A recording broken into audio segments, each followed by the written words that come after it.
After a widely criticized debate performance on Wednesday night, the president and his supporters wasted no time launching into damage control. So, are they trying to rewrite history, or is it just politics as usual? Fox News legal analyst Peter Johnson Jr. is here. Good morning. You know, this is the biggest case of spilt milk, the loser's lament that I've ever heard in my life. Everyone's pointing fingers. Wasn't the president's fault. No! It was everybody else's fault.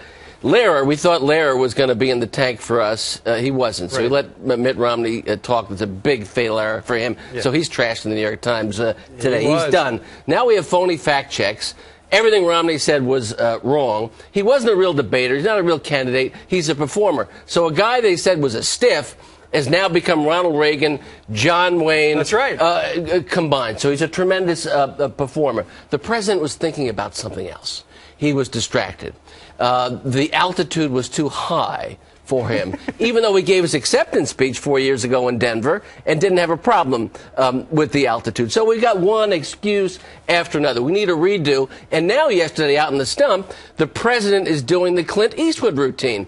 He's talking to the chair. He's talking to the empty chair, to Mitt Romney. He had an opportunity to speak to Mitt Romney the other night. Sure. Instead, he looked dejected, bored, tortured, upset, distracted, tired, confused, not really quite understanding what was going on. But now we have this deconstruction that we got it all wrong. We didn't really see what we saw the other night. You know, and it was very telling when people finally were able to see the two of them, you know, on the stage together, because the mainstream media has been pushing this narrative, oh, that Mitt Romney seen screen left right there. He's such a robot. He's such a stooge. We saw him. He was a charming guy, good-humored, and very presidential. The American people overwhelmingly thought that Mitt Romney won the debate. We got a poll. Let's take a look at that. The poll says what? 60 what percent? 67% thought Mitt Romney won, two-thirds. But the lament has become, you know, we didn't know he was going to be likable.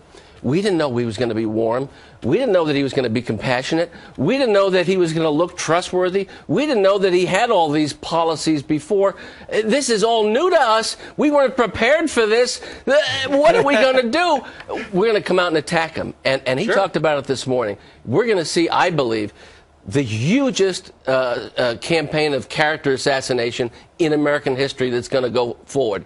And I also predict it's going to backfire, because the people that I spoke to yesterday, and I asked a lot of people, and it's not scientific, and especially some women, including my wife, who's very smart, she said, you know, he's got a lot of class.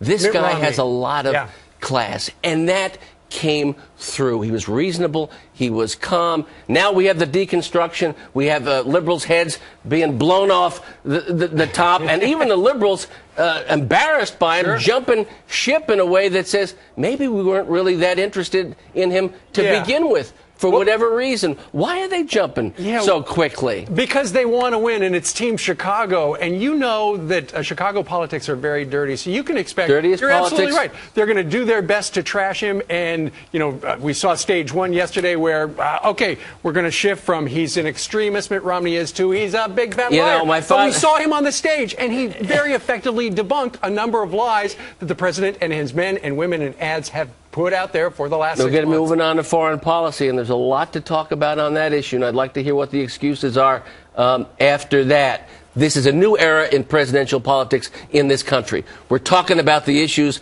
We're not trash talking. And I think they expected trash talking, and Mitt Romney talked about specifics, substance, statistics, facts, concepts, a way out, a path towards the future. And they were off guard. All right, Peter Johnson Jr. Your wife had some good analysis. Next time, I'll bring her. Bring Blanche. You know, when I bring the girls, I'll bring everybody. I'll bring your family too. They're smart folks. All right, Peter. Thank you very much.